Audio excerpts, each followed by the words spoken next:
How to delete Instagram account from another phone. Hello everybody, welcome back to my channel. This is me Bipin Basnat, and today I'll guide you on how you can delete or remove your Instagram account from another phone. Now the process itself is quite simple and quite easy, so let me guide you through.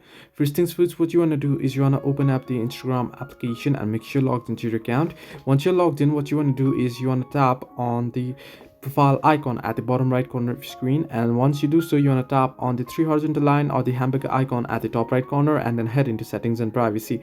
Under settings and privacy, you can see the very first option, account center. Tap on it, and under it you'll find the option password and security. Simply head into it. Once you head into password and security, you want to head into the option that says where you are logged in. Tap on it, and it'll ask you to choose the account. If you have multiple accounts connected to your account, you'll find it here. You want to choose the particular account that you wish to remove from another phone, and once you do so, you'll get the list of logged in devices. If you want to log it out from particular device, you want to simply tap on it and you'll get the log out option. If you want to log it out from all other phones or from all other devices, all you have to do is scroll down to the bottom and tap on select devices to log out, and then tap on select all option, and once you do so, tap on log out and you'll get logged out from all other devices. So this way you can delete your Instagram account from another phone. Hope this helped you. Do like and subscribe, and do not forget to leave a comment down below if you have any further issues.